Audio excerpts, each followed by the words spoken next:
આશરે હેરપરા કન્યા વિદ્યાલય કાલાવડ, વિષય સમાજશાસ્ત્ર, ધોરણ 11. વિદ્યાર્થી બહેનો, લેક્ચરમાં હાર્દિક સ્વાગત છે. પાઠ નંબર 6, ભારતની મૂળભૂત સામાજિક સંસ્થાઓ. આ પાઠનો આપણો ત્રીજો લેક્ચર છે. અગાઉ 2 લેક્ચરની અંદર આ પાઠની અંદર આપણે જોયું સામાજિક સંસ્થાનો અર્થ તો કે સમૂહ પ્રવૃત્તિઓથી પ્રસ્થાપિત થતી આ એક કાર્ય પ્રણાલી છે. માનવી પોતાનું સમાજ જીવન જે જીવે છે એમાં એકબીજા સાથે રહી અને પોતાની જરૂરિયાતો પૂરી કરે છે. એ જરૂરિયાતોને પૂરી કરવા માટે અનેક સંસ્થાઓ સાથે માનવી જોડાયેલી હોય છે. એ સંસ્થાના આપણે લક્ષણો વિશે પણ આગળના લેક્ચરમાં ચર્ચા કરી. ત્યારબાદ સામાજિક સંસ્થાના અનેક પ્રકારો છે. તેમાં કુટુંબ સંસ્થા કે જેમાં માનવી પોતાનું સમગ્ર જીવન પસાર કરે છે અને વિશ્વની સર્વોત્તમ સંસ્થા એટલે કુટુંબ સંસ્થા એમનો અર્થ અને તેમના લક્ષણોની પણ ચર્ચા કરી. એમની વ્યાખ્યા 2 સમાજશાસ્ત્રીઓએ આપેલી છે, ઓકબર્ન અને કિંગ્સલે ડેવિસ, કે બાળકોવાળા અને બાળકો વગરના પતિ પત્નીનું બનેલું એક લાંબા ગાળાનું જૂથ એટલે કુટુંબ, અને એવું કુટુંબ એક સામાજિક જૂથ છે કે જેમના સભ્યો પ્રજનન પ્રક્રિયા દ્વારા એકબીજા સાથે જોડાયેલા છે, જેમાં વ્યક્તિ એકબીજા સાથે રહી અને પોતાના અધિકારો ફરજો ભોગવી અને પોતાનું સમગ્ર જીવન વ્યતીત કરે છે. કુટુંબના લક્ષણોની પણ આપણે બીજા લેક્ચરમાં ચર્ચા કરી કે કુટુંબનું પ્રથમ લક્ષણ સ્ત્રી પુરુષ વચ્ચેના જાતીય સંબંધો, લગ્ન પ્રથા, સહનિવાસ, વંશાવલી અને આર્થિક સહભાગીપણું કે જેના દ્વારા માનવી પોતાની આર્થિક પ્રવૃત્તિ દ્વારા જરૂરિયાત પૂરી કરે છે. ત્યારબાદ કુટુંબના પ્રકારો તો કે વંશ, સત્તા, સ્થાન કે સહનિવાસને આધારે અલગ અલગ કુટુંબના પ્રકારો પડે છે. જે ખાસ વિદ્યાર્થી બહેનો તમને કુટુંબના પ્રકારો જે છે તે સી વિભાગની અંદર પણ પૂછાઈ શકે. કુટુંબના જે 4 પ્રકારો વંશ, સત્તા, સ્થાન અને સહનિવાસને આધારે પડે છે તે તમને 1-1 ગુણની અંદર પણ પૂછાઈ શકે છે, અથવા તો 5 ગુણમાં કુટુંબના પ્રકારો પ્રશ્ન પૂછાય તો આપણને આ જે આપેલા ચાર્ટ પ્રમાણે લખીશું કે વંશને આધારે કુટુંબના 2 પ્રકાર, માતૃવંશીય અને પિતૃવંશીય, સત્તાને આધારે કુટુંબના 2 પ્રકાર, માતૃસત્તાક અને પિતૃસત્તાક, સ્થાનને આધારે કુટુંબના 2 પ્રકાર, માતૃસ્થાનીય અને પિતૃસ્થાનીય, અને સહનિવાસને આધારે કુટુંબના 2 પ્રકાર છે, સંયુક્ત કુટુંબ અને વિભક્ત કુટુંબ. તો જે કુટુંબના વંશને આધારે પહેલા 2 પ્રકાર છે, માતૃવંશીય કુટુંબ અને પિતૃવંશીય કુટુંબ. ખાસ વિદ્યાર્થી બહેનો 3-3ની અંદર સમાનતા લગભગ સરખી જ છે. વંશને આધારે, સત્તાને આધારે અને સ્થાનને આધારે કુટુંબના જે 2 પ્રકારો પડે છે, માતૃવંશીય અને પિતૃવંશીય, માતૃસ્થાનીય અને પિતૃસ્થાનીય, માતૃસત્તાક અને પિતૃસત્તાક, તેની અંદર લગભગ સમાનતા જ રહેલી છે કે માતૃવંશીય, માતૃસ્થાનીય અને માતૃસત્તાક કુટુંબમાં માતા જ સર્વોપરી હોય છે. માતાના નામથી જ વંશગણના થાય છે. સ્ત્રીના નામ પાછળ માતાનું નામ લગાડવામાં આવે છે. ધાર્મિક વિધિઓમાં માતાને જ સ્થાન આપવામાં આવે છે. સમગ્ર જવાબદારી માતા ઉપર હોય છે. ભારતની અંદર મોટાભાગે પિતૃસ્થાનીય કુટુંબ વ્યવસ્થા જોવા મળે છે. તો તેમાં પણ પિતૃવંશીય, પિતૃસત્તાક અને પિતૃસ્થાનીય કુટુંબ વ્યવસ્થામાં પુરુષનું પ્રભુત્વ કુટુંબમાં આર્થિક, સામાજિક, ધાર્મિક ક્ષેત્રે વધારે હોય છે. એમના કુટુંબના સર્વોપરી સત્તા એમના હાથમાં હોય છે.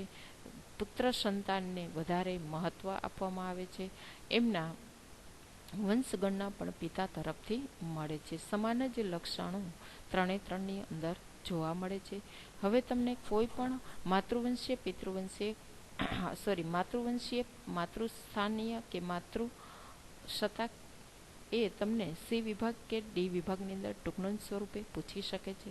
એક પછી એક આપણે લક્ષણો અને એમાં શું સમાનતા રહેલી છે તે જોઈએ. માતૃવંશીય કુટુંબની અંદર વંશગણના માતા તરફથી થાય છે. સંતાનના નામ પાછળ માતાનું નામ લાગે છે. મિલકત અને સત્તાનો વારસો પણ માતા તરફથી મળે છે અને ધાર્મિક વિધિઓમાં પણ માતાને જ સ્થાન છે. ત્યારબાદ એનાથી વિરુદ્ધ કે જે ભારતીય સમાજની અંદર કુટુંબ વ્યવસ્થા જે છે તે પિતૃવંશીય કુટુંબ કે જેમાં વંશગણના પિતાના નામ ઉપરથી થાય છે. સંતાનના નામ પાછળ પિતાનું નામ લગાડવામાં આવે છે. મિલકત અને સત્તા પણ પુરુષ બાળકને પિતા તરફથી મળે છે અને ધાર્મિક વિધિઓની અંદર પણ પુરુષ સંતાનને મહત્વ મળે છે.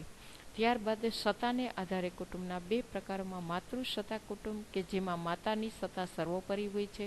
કુટુંબનું મૂળ પણ માતાને ગણવામાં આવે છે. સ્ત્રી જ ઉચ્ચ સ્થાન ધરાવે છે. પ્રભુત્વ પણ સ્ત્રીનું હોય છે. વંશગણના માતાના નામે થાય છે અને પરણી અને સ્ત્રી છે એ પોતાની માતાની ઘરે રહે છે. પતિ છે એ પત્નીના ઘરે રહેવા આવે છે. આવી પ્રથા ભારતના આદિમ સમાજોમાં ખાસ કરીને આસામ રાજ્ય છે ત્યાં વસતા ખાસી અને ગારો જે આદિવાસી જ્ઞાતિ છે એની અંદર આવી પ્રથા જોવા મળે છે. આ પ્રશ્ન તમને એક ગુણમાં પૂછાય છે કે ભારતના આદિમ સમાજના ક્યાં માતૃસત્તાક કુટુંબ વ્યવસ્થા જોવા મળે છે, તો કે ખાસો અને ગારો નામની જે આદિજાતિ વસે છે તેમાં. એ જ રીતે દક્ષિણ ભારતની અંદર પણ માતૃસત્તાક કુટુંબ વ્યવસ્થા જોવા મળે છે, તો કઈ જ્ઞાતિની અંદર? નાયર જ્ઞાતિની અંદર. ત્યારબાદ પિતૃસત્તાક કુટુંબ વ્યવસ્થામાં સત્તા સ્થાન દરજ્જો ઊંચો હોય છે. કોનો? તો કે પુરુષનો. ધાર્મિક આર્થિક બાબતમાં પણ એનું પ્રભુત્વ હોય છે. પિતા તરફથી પુત્ર સંતાનને જ વારસાનો હક છે એ મળે છે. જો પુત્ર સંતાન ન હોય તો એમના નજીકના સગા સંબંધીઓ જે હોય, લોહીના જેમની સાથે સંબંધ હોય, એમના સંતાનને દત્તક લેવામાં આવે છે. વંશ, સત્તા, સ્થાન અને દરજ્જો એમને વારસામાં પિતા તરફથી આપવામાં આવે છે. ત્યારબાદ માતૃસ્થાનીય કુટુંબ પાંચમો પ્રકાર, તો કે આ પ્રકારના કુટુંબમાં પણ માતાની વારસદાર સ્ત્રી બને છે. લગ્ન બાદ માતાના ઘરે રહેવામાં આવે છે. પતિ પત્નીએ માતાના કુટુંબની અંદર સાથે રહેવાનું હોય છે. નિર્ણય પણ એ લે છે. 6. પિતૃસ્થાનીય કુટુંબની અંદર સંતાનો પિતાના વારસદાર બને છે. લગ્ન બાદ સ્ત્રી પોતાના કુટુંબમાં પતિના ઘરે રહે છે અને કુટુંબના તમામ કાર્યોમાં પુરુષ સંતાનનું વધારે મહત્વ હોય છે. ત્યારબાદ સહનિવાસને આધારે કુટુંબનો જે ચોથો પ્રકાર છે એના બે જે પ્રકાર પડે છે એ અલગ છે: સંયુક્ત કુટુંબ અને વિભક્ત કુટુંબ. સંયુક્ત કુટુંબ કે જેમાં એક બે પેઢીના સભ્યો એક જ સાથે રહેતા હોય એમને સંયુક્ત કુટુંબ કહેવામાં આવે છે. એક જ નિવાસ સ્થાને એટલે કે એક જ ઘરની અંદર બધા વસવાટ કરે છે, એક જ રસોડે જમે છે. આ સંયુક્ત કુટુંબની એક લાક્ષણિકતા છે. કુટુંબની જે મિલકત છે એ પણ સહિયારી હોય છે. પરિવારનું સંચાલન કોણ કરે છે? તો કે કુટુંબનો જે વડો હોય, માતા અથવા પિતા, એ જ સંચાલન કરે છે. તમામ પ્રકારના નિર્ણયો એ લે છે. એનો અમલ કુટુંબના બધા જ સભ્યોએ કરવાનો હોય છે. સાથે સાથે સંયુક્ત કુટુંબનો ફાયદો એ છે કે વૃદ્ધ, વિધવા, અપંગ અને અશક્ત, અસહાય જે સભ્યો કુટુંબના હોય છે એમને સંયુક્ત કુટુંબની અંદર સલામતી અને રક્ષણ મળે છે. ત્યારબાદ જોઈએ વિભક્ત કુટુંબ. તો કે વિભક્ત કુટુંબ એટલે કે જ્યાં પતિ પત્ની અને એના સંતાનો રહેતા હોય એને વિભક્ત કુટુંબ કહેવામાં આવે છે.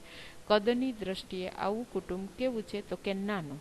સંયુક્ત કુટુંબનું કદ કેવું હોય છે? મોટું. જ્યારે વિભક્ત કુટુંબનું કદ નાનું હોય છે, જેમાં પતિ પત્ની અને એના અપરિણિત સંતાનો રહેતા હોય છે. વિભક્ત કુટુંબમાં સત્તા મુખ્ય જવાબદાર વ્યક્તિ હસ્તક હોય છે, એટલે કે નિર્ણયો છે એ સર્વસંમતિથી, પતિ પત્નીની સંમતિથી લેવાય છે અને એ નિર્ણયની અંદર વ્યક્તિગત નિર્ણયને પ્રાધાન્ય આપવામાં આવે છે. વિભક્ત કુટુંબની અંદર કોઈ પારિવારિક એટલે કે કૌટુંબિક જે કંઈ સંઘર્ષો હોય એવો કોઈ પણ પ્રશ્ન ઉદ્ભવતો નથી.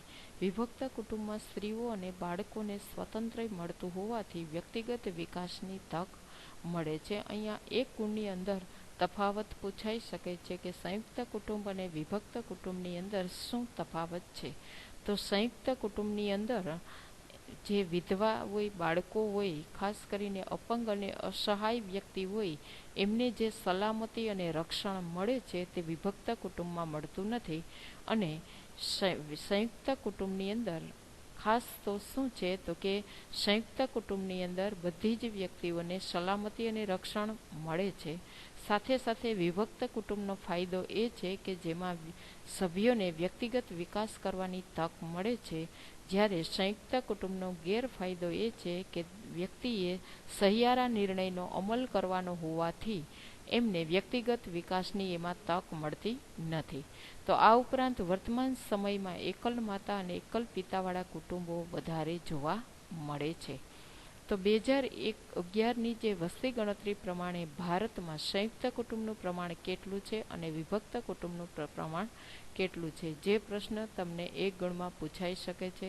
તો 2011ની વસ્તી ગણતરી પ્રમાણે ભારતના કુલ જે કુટુંબો છે એમાં સંયુક્ત કુટુંબનું પ્રમાણ માત્ર હવે 19% જ રહ્યું છે, જ્યારે વિભક્ત કુટુંબનું પ્રમાણ વધતું જાય છે, એટલે કે 81% નોંધાયું છે. આમ દક્ષિણ ભારતના 4 રાજ્યો એવા છે કે જેમાં સંયુક્ત કુટુંબનું પ્રમાણ દિવસે ને દિવસે ઓછું થતું જાય છે, એટલે કે 10% નોંધાયું છે. આ રીતે વંશ, સત્તા, સ્થાન અને સહનિવાસને આધારે કુટુંબના 4 પ્રકારો પડે છે, જેના પેટા પ્રકારો છે એ 8 છે: માતૃસ્થાનીય, પિતૃસ્થાનીય, માતૃવંશીય, પિતૃવંશીય, માતૃસત્તાક, પિતૃસત્તાક અને સહનિવાસને આધારે 2 પ્રકાર સંયુક્ત કુટુંબ અને વિભક્ત કુટુંબ. આ પ્રશ્ન તમને ખાસ તો 5 ગુણની અંદર પૂછાઈ શકે છે. હવે આગળના લેક્ચરની અંદર આપણે કુટુંબ ક્યાં આર્થિક જરૂરિયાત પૂરી કરવા માટે કાર્યો કરે છે તેની સમજ મેળવીશું. અસ્તુ.